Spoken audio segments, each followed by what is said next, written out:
Well, thank you very much. We have heard a number of talks now about multiculturalism from a kind of macro point of view, an overall point of view. I'd like to speak about multiculturalism from a micro view, a small incident, and try to discuss how it throws light on the larger picture. And my point will be this, that our insistence on multiculturalism, on multiracialism, on all these multis, slowly puts more and more constraints on our discourse, that it is, in fact, a slowly tightening noose on what we are permitted to say and ultimately what we are permitted to think. This has to do, my perspective on this has to do with a report that the New Century Foundation, which publishes American Renaissance, recently issued. The report was called The Color of Crime. Here is a copy of it, and we released it last month. It has a number of, makes a number of interesting points about crime. The subtitle is Race, Crime, and Violence in America, and it is filled with statistics about who is committing crime, under what circumstances, and against whom. Now, I will very briefly summarize some of the more eye-opening findings of this, and I believe it's for sale in this room for those of you who would wish to buy it. And I have shamelessly, in my hucksterish way, put a P.O. box up here for those who are watching on television who might wish to send $5 to this address if they would like a copy of The Color of Crime. Now, summarized in brief, I won't go into this in great detail, but some of the findings were the following, that of the approximately 1.7 million crimes of interracial violence committed every year involving blacks and whites, blacks commit 90% of them and whites only 10%. This means that when we're talking about mugging, for example, a black person is approximately 100 times more likely to mug a white person than the other way around. That's a good, simple number. If you remember one thing, you might remember that. 100 times more likely than the other way around.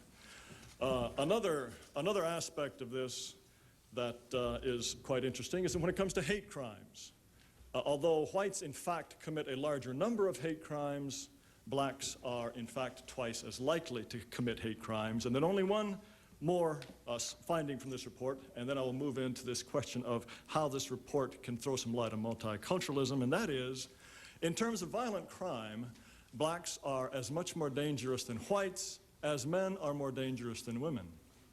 When you think about this, this is really a rather astonishing thing. All of us have a kind of intuitive sense that men are more likely to commit violent crime than women, and we adjust our behavior accordingly. Well, from a statistical point of view, blacks are as much more likely to commit such crimes than whites as men are more than women, and we are just as justified in adjusting our behavior accordingly. This, of course,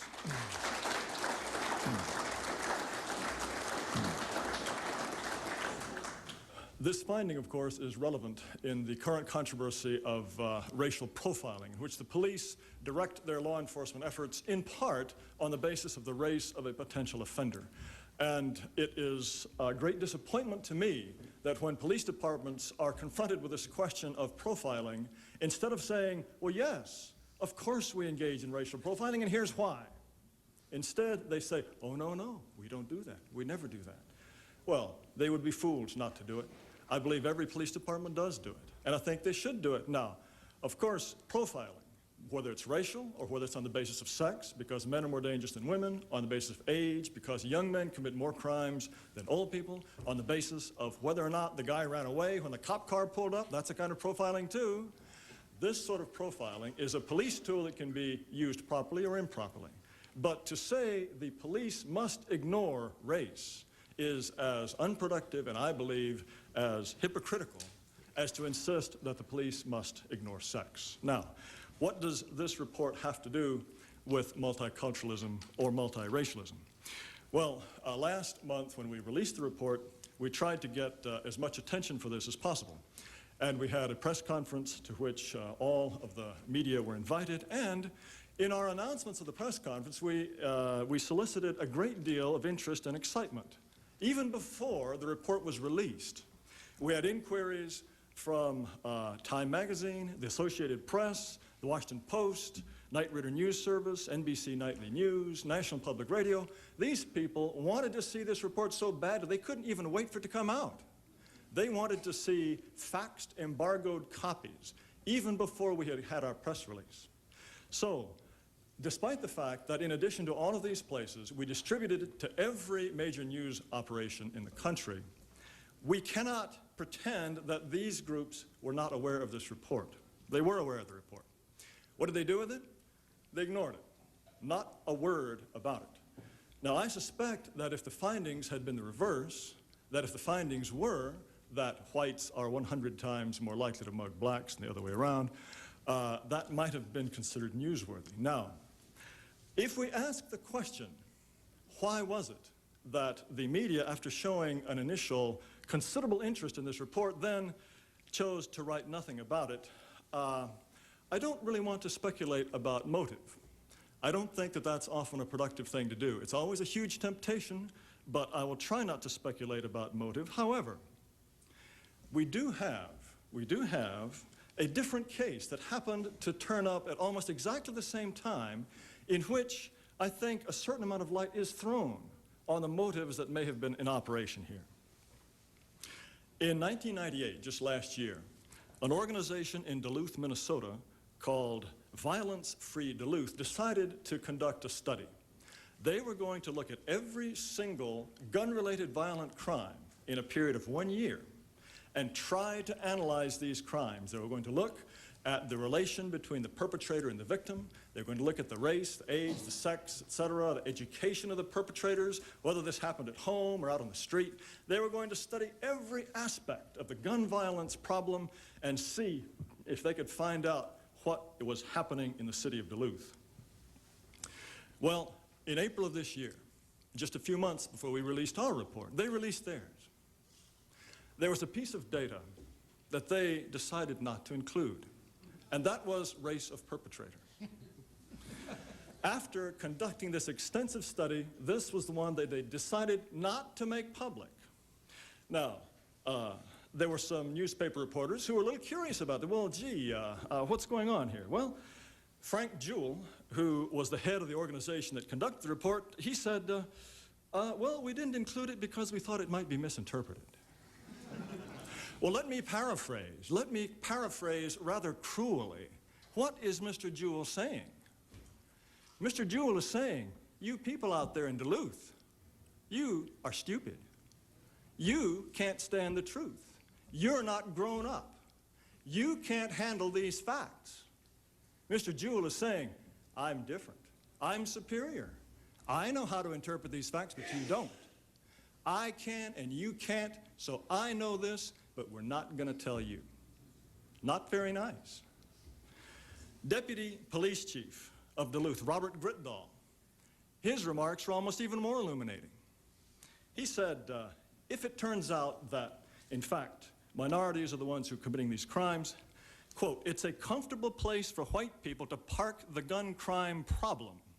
It would be a huge distraction, and we wanted to focus on firearms. Well, let me paraphrase again. Is he not saying that if the results of this study show that a vast majority of this gun violence, perhaps every single incident of gun violence, turns out to have been the work of Hispanics or blacks? If that's the case, might it be possible, dare I say it, someone in Duluth might decide, well, wait a minute, maybe we don't have a gun problem, maybe we have a minority problem.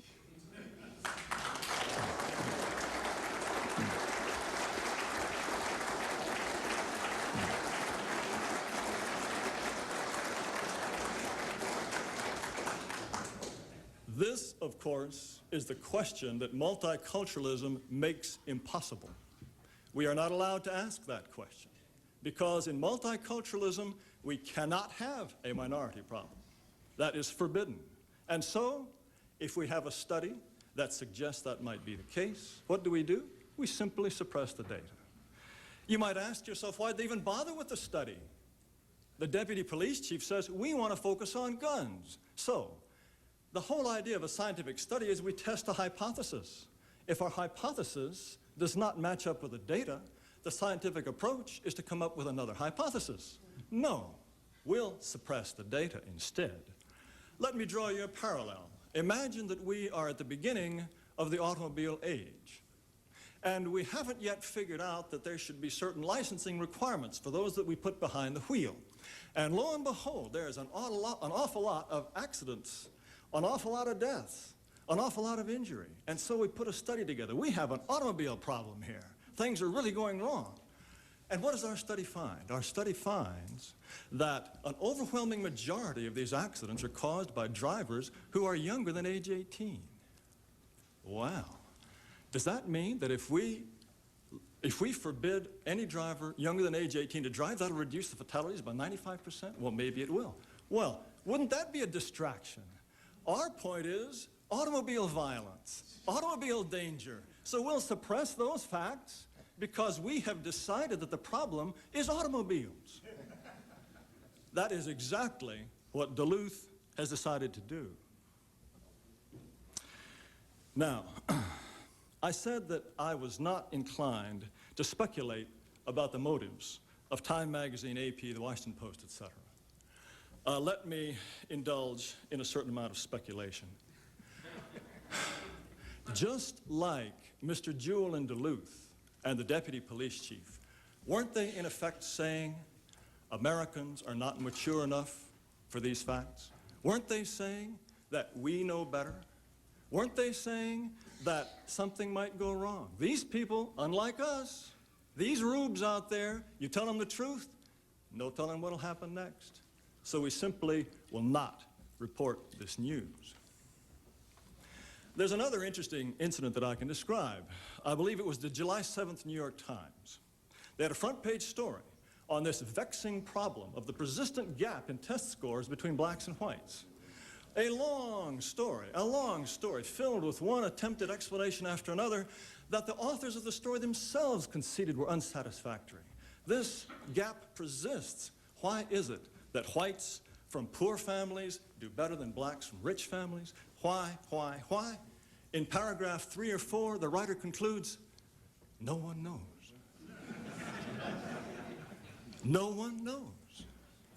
Well, Arthur Jensen knew 30 years ago.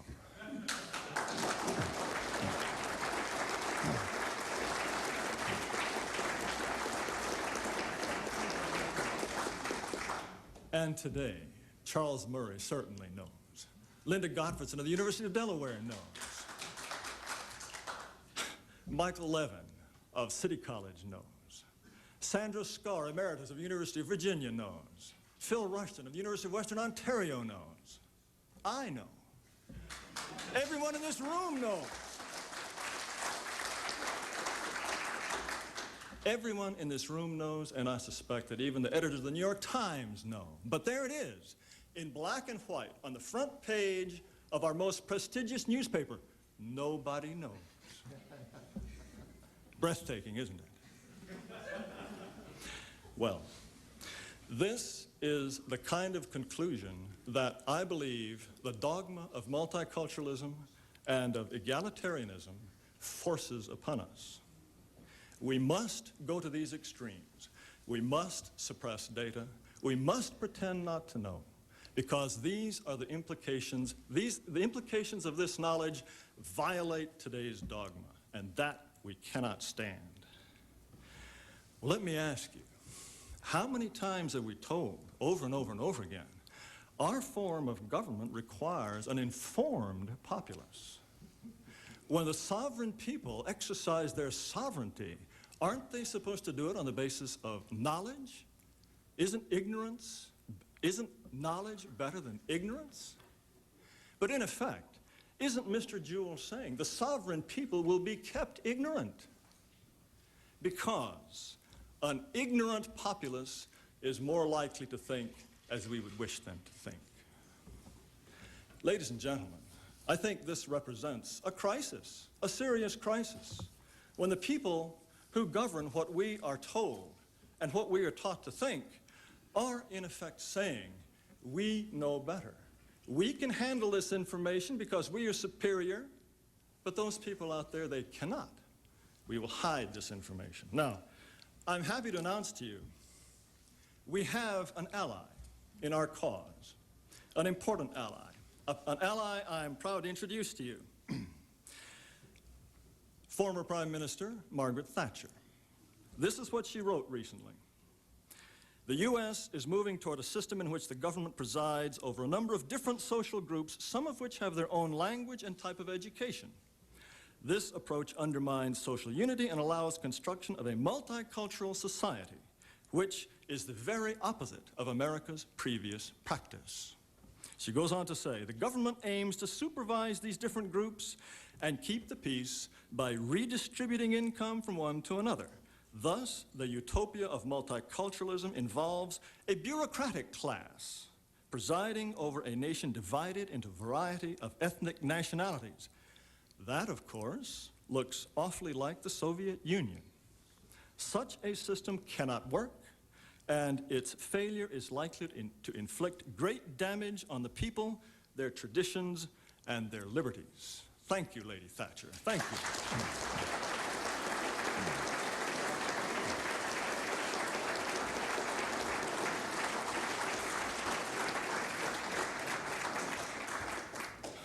I would point out, though, that in some ways, our system is even more insidious than the Soviet system. In the Soviet system, you had political commissars you could point to and say, well, this guy made me do it. We had a censor. He made me do it. Well, who can Frank Jewell point to? Who can the Duluth deputy police chief Grotdahl point to? No, they're their own censors. We have an even more insidious system than the Soviets did because it's within us all. Every one of us is his own political commissar. Our system is more insidious still. And I think that Margaret Thatcher is beginning to see what is going on in America because she fears for her own country. Now, in conclusion, I would like to quote from the great British poet Rudyard Kipling, from whom Lady Thatcher may have taken some inspiration. The poem is called The Stranger. I'm sure it's familiar to many of you, but I'd like to read it anyway.